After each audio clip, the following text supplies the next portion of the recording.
On the morning of August 17, 1904, a man walked into the ranger station at Flathead Lake, Montana, alone. His name was Thomas Grid. He was 29 years old. He had been missing for 11 days. The ranger on duty, a man named Howell, would later testify that Grid appeared uninjured. His clothes were torn and filthy, his boots nearly destroyed, but he walked without assistance. He asked for water. He drank it slowly. When Howell asked him where the others were, Grid set the cup down on the desk and said, "They didn't make it." Howell pressed him. "How many? Where? What happened?" Grid looked at him for a long time. Then he said, "I'd like to send a telegram." That was all he would say about it. The expedition had left Kalispell on August 6th. 5 men, 2 pack mules, heading into the Cabinet Mountains to survey timber tracts for a logging concern out of Spokane. It was standard work. The route was known. The weather had been clear. 4 men did not return. Their names were Benjamin Lassiter, the expedition leader, age 34, James Crow, a surveyor, age 27, Manuel Ortiz, a packer, age 41, and Grid's younger brother, Samuel, age 22. Thomas Grid returned alone, and he would not explain why. Within hours, a search party was assembled. Grid was asked to guide them back. He refused. When the county sheriff arrived and insisted, Grid said only, "You won't find them where I left them." The sheriff asked what that meant. Grid did not answer. He was held for 2 days in Kalispell while the search continued. He was not charged. There was no evidence of wrongdoing, but he was questioned repeatedly. The transcripts, housed now in the Flathead County Archive, show a man who answered only procedural questions. Yes, he had been part of the expedition. Yes, he had been the last to see the others alive. No, he would not describe the circumstances. When asked if there had been an accident, he said, "No." When asked if there had been violence, he paused and then said, "Not the kind you mean." When pressed to clarify, he looked at the wall and said nothing else. The search party found the expedition's first camp on August 19th, roughly 20 miles into the range. The site was intact. Supplies were still there, neatly arranged. There was no sign of struggle. The second camp, higher in the mountains, was located 2 days later. It had been abandoned in haste. Bedrolls were left behind.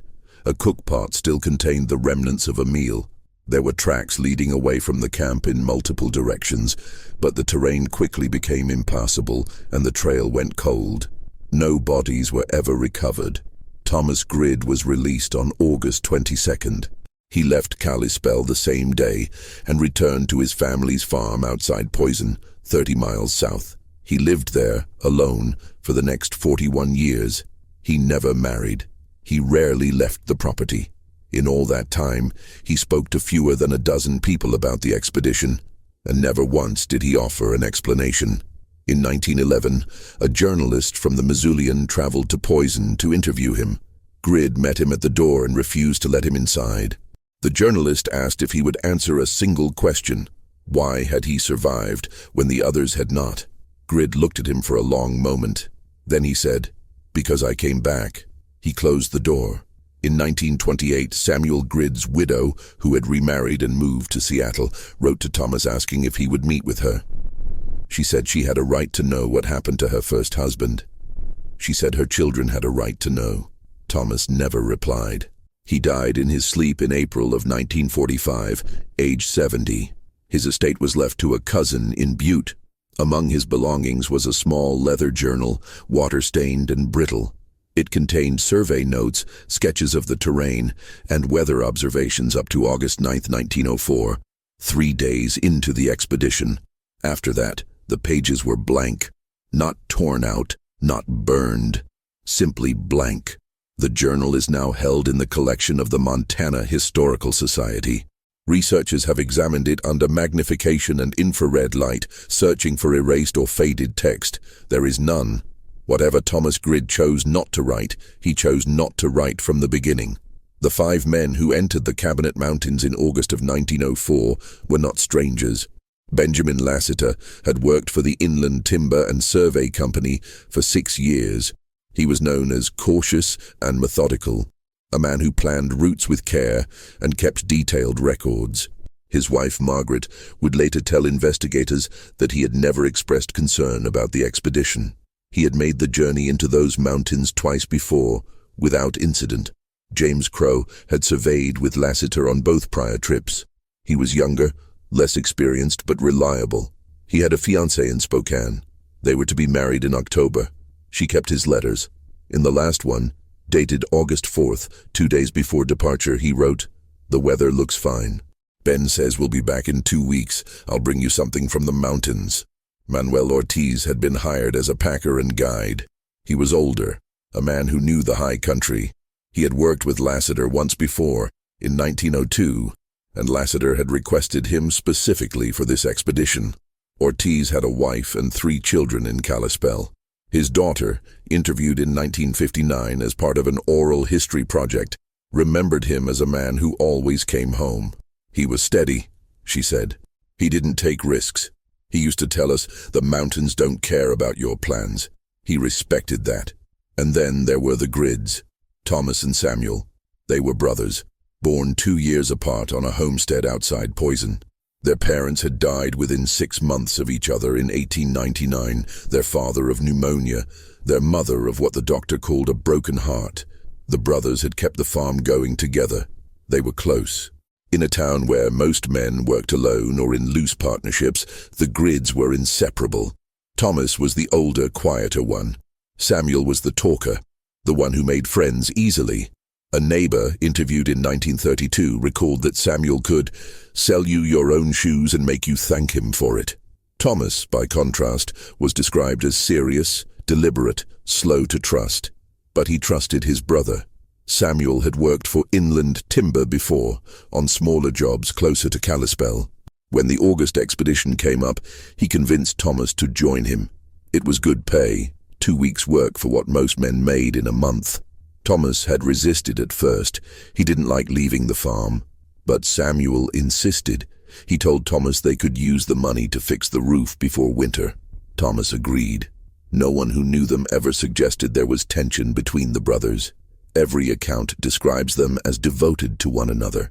The expedition's departure was noted in the Kalispell Bee on August 5th, in a brief item wedged between a report on grain prices and an advertisement for patent medicine.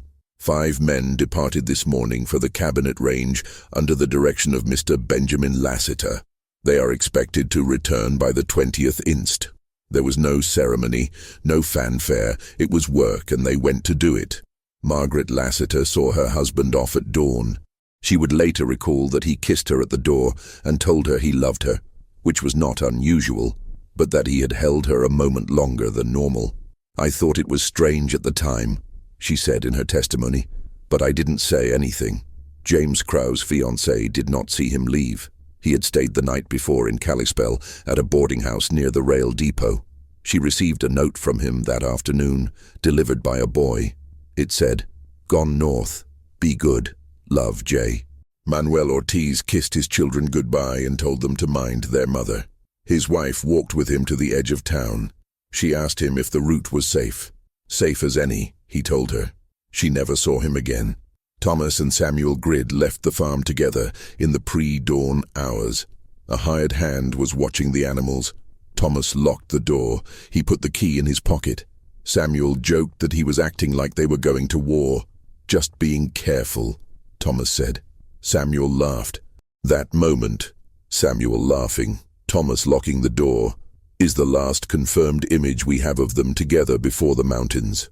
The route they took is a matter of record. From Kalispell, the party traveled northwest along the logging road toward the Yuck River drainage, then turned east into the foothills of the Cabinet Range. The first camp was established on the evening of August 6th, near a tributary creek at approximately 4,000 feet. Lassiter's notes, recovered later from the abandoned camp, indicate clear weather and good progress. On August 7th, they climbed higher, following a ridgeline that Lassiter had scouted on his previous trips. The terrain was steep but manageable. Ortiz led the mules. The others carried equipment and made notes on the timber density and the condition of the slopes. By the evening of August 8th, they had reached the second camp at just over 6,000 feet. This was to be their base. From here, they would make day trips to survey the surrounding valleys and return each night. The camp was set in a clearing near a rockfall, sheltered from the wind. There was water nearby. Lassiter noted the location in his journal with satisfaction. "A good spot," he wrote. "We'll be comfortable here." On August 9th, the entire party went out together to survey a stand of old-growth pine to the northeast. Thomas Grid's journal ends that day. His final entry reads, "Clear sky. Tallied 40-plus trees over 3 ft diameter. Ground stable. Returned to camp 1800 HHRs. After that, silence." The next confirmed fact is this. On the morning of August 10th, something happened that caused the expedition to fracture. We know this because the second camp, when it was discovered by the search party on August 21st, showed signs of hurried departure. Bedrolls had been left half-packed. A lantern was overturned. Food supplies were scattered. The mules were gone. Their tether ropes cut, not untied, but there was no sign of an attack. No blood, no broken equipment, no evidence of a fire or a rock slide or any natural disaster. Whatever drove them from that camp, it drove them suddenly. The search party found tracks leading away in 3 directions. One set went north toward a high pass. Another went east, down a drainage that ended in a box canyon. A third went west, back the way they had come. The tracks were hard to follow. The ground was rocky. Rain had fallen on August 12th and 13th, washing out much of the trail. But the searchers did find one thing. Approximately a mile from the second camp, heading north, they found a torn piece of fabric caught on a branch. It was identified as part of a shirt belonging to James Crow. A quarter-mile beyond that, they found a single boot. It had been cut open along the side, as if removed in haste from a swollen or injured foot. It belonged to Manuel Ortiz. They found nothing else. No bodies, no bones, no abandoned packs, no final camp. The men had simply vanished. When Thomas Grid was questioned about the tracks, he was asked if he had been part of the group that went north. He said, no. He was asked which direction he had gone. He did not answer. He was asked if he had been with any of the others when they separated. He said, for a time. He was asked which of the men he had last seen alive. He closed his eyes. He opened them again. He said, all of them. The interrogator pressed him. If he had seen all of them alive, when had that been? Where? Grid said, I don't remember the time. He was accused of lying. He was told that his refusal to cooperate was preventing the recovery of the bodies, preventing the families from having closure. He looked at the man questioning him and said very quietly, there's no closure in what I could tell you. The interrogator asked what he meant. Grid said nothing else. Years later, in 1936, a hunter found a human skull in a remote ravine on the north side of the Cabinet Range, roughly 8 miles from the second camp. It was sent to the coroner in Kalispell. The skull showed no signs of trauma, no fractures, no bullet holes. The teeth were intact. It was never positively identified, but the dimensions were consistent with an adult male, and the location was within the possible search area. No other remains were found. If the skull belonged to one of the missing men, it raises a question. Why was there only one? And if 4 men died in the wilderness, why did they die separately? Thomas Grid was never asked about the skull. By 1936, he had not spoken to authorities in decades. When a deputy drove out to the farm to inform him of the discovery and ask if he had any comment, Grid met him at the gate. The deputy later wrote in his report, "Subject refused entry. When informed of remains, he nodded but did not speak. I asked if he wished to make a statement. He shook his head. I asked if he had anything he wished the families to know. He said no." He turned and walked back to the house. The skull was buried in Kalispell under a marker that reads, Unknown, 1904. It has never been exhumed. The silence that followed Thomas Grid back into the world was not peaceful. It was pursued.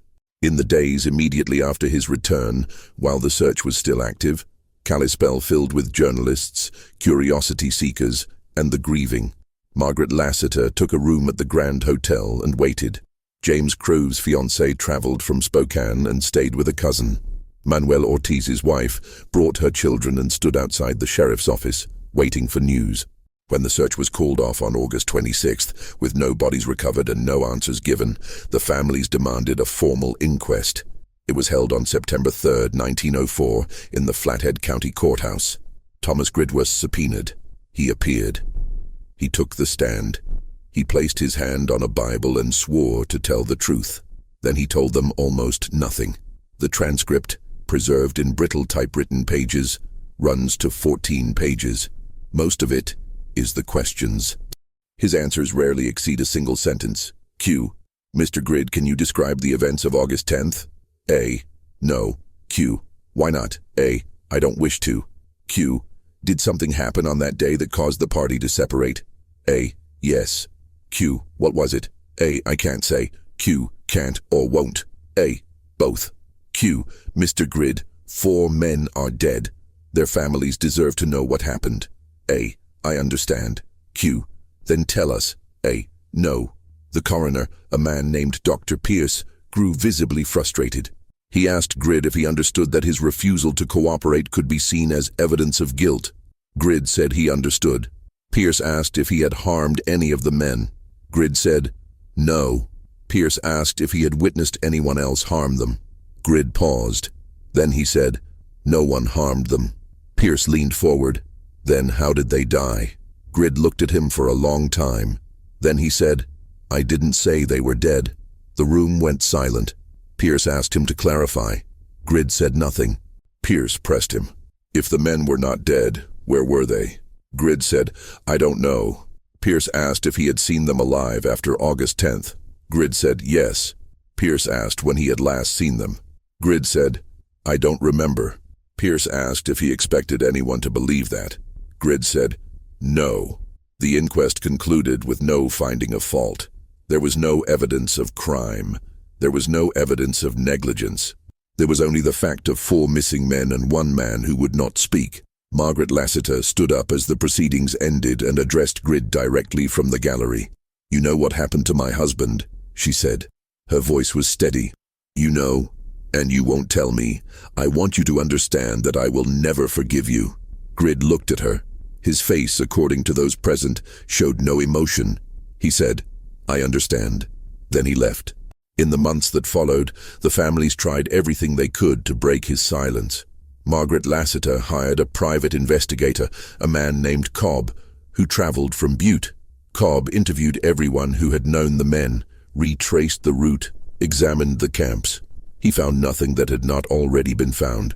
He approached Grid 3 times. Each time, Grid refused to speak to him. In his final report, Cobb wrote, Subject is either complicit in a crime of extraordinary coordination and cruelty, or he is protecting knowledge that he believes would cause greater harm than his silence. I cannot determine which. James Crow's fiancée wrote to Grid. She begged him to tell her what had happened. She said she did not care if James had done something wrong, or if there had been a fight, or if it had been an accident. She only wanted to know. Grid did not reply. She wrote again, and again. In her 5th letter she wrote, I am not angry with you. I do not think you are a bad man, but I think you are a coward. And I think whatever you are hiding, it is eating you alive. I hope one day you find the courage to speak. She never received a response. Manuel Ortiz's wife tried a different approach. She came to the farm in person in the spring of 1905. She brought her youngest child, a girl of 4, who did not remember her father. She knocked on the door. Grid answered. She asked if she could come inside. He said no. She asked if he would at least look at her daughter. He looked. She said, she doesn't know what happened to her father. She thinks he's coming home. I can't tell her the truth because I don't know it. You do. Grid said nothing. She waited. Finally he said, I'm sorry. She asked what he was sorry for. He closed the door. She stood on the porch for a long time. Then she left. Years passed. The inquiries became less frequent. The families, one by one, moved on, not because they had answers, but because they had no choice. But the silence followed Grid. In Poison, people knew who he was. They knew what had happened, or rather, what had not been explained. Some believed he was guilty of something. Others believed he was traumatized. A few believed he had made a promise to the dead. No one knew for certain. He lived alone. He worked the farm. He spoke to his neighbors only when necessary. He attended church occasionally, sitting in the back, leaving before anyone could approach him. In 1918, during the influenza epidemic, he became ill. A local doctor, a man named Farrell, was called to the farm. Farrell treated him and stayed with him through the worst of the fever. In his delirium, Grid spoke. Farrell later told a colleague, who recorded it in a letter now held at the University of Montana, that Grid repeated two phrases over and over. "I should have stayed," and "they needed me to go."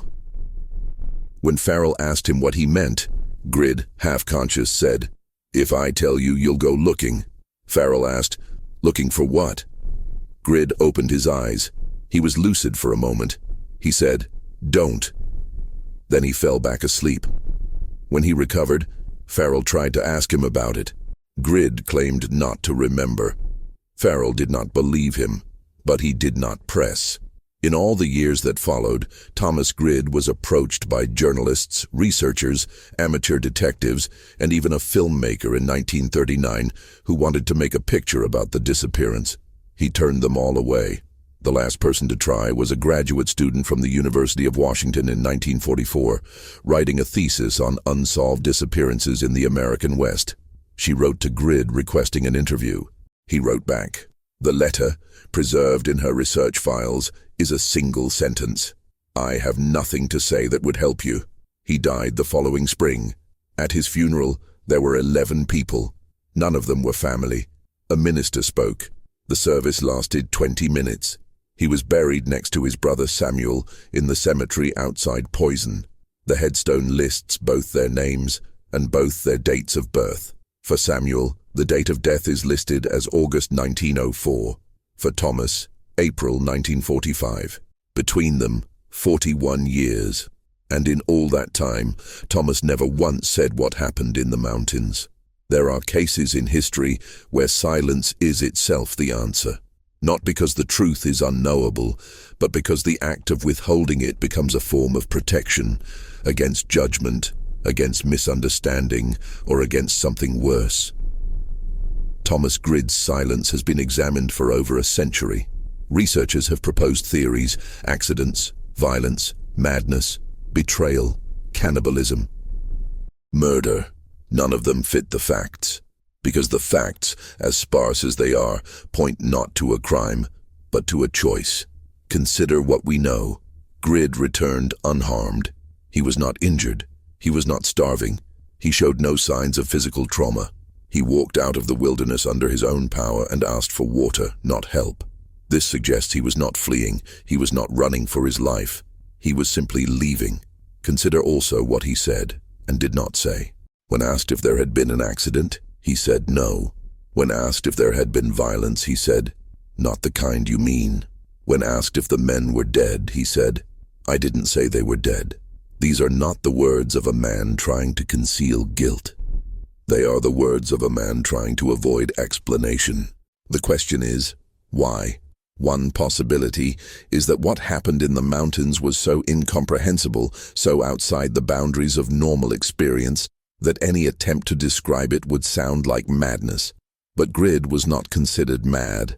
He lived a quiet, functional life for 4 decades. He managed a farm. He paid his taxes. He interacted minimally with his community. If he had been mad, someone would have noticed.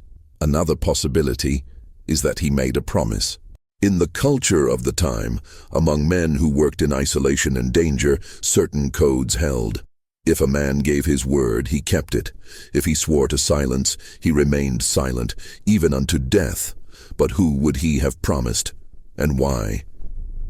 The most compelling theory, advanced quietly by those who knew him, is this. Thomas Grid believed that speaking would cause others to go looking, and he believed that what they would find, or what would find them, was worse than not knowing. This is supported by his words to Dr. Farrell, "If I tell you, you'll go looking."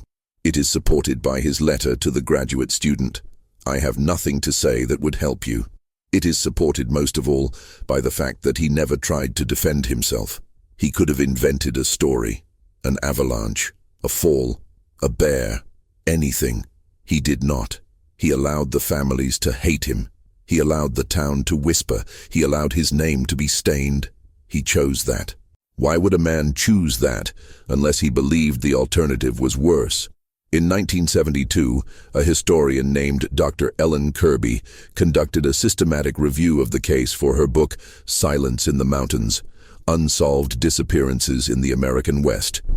She examined every document, every testimony, every scrap of evidence. Her conclusion was this: Thomas Grid was not withholding the truth to protect himself.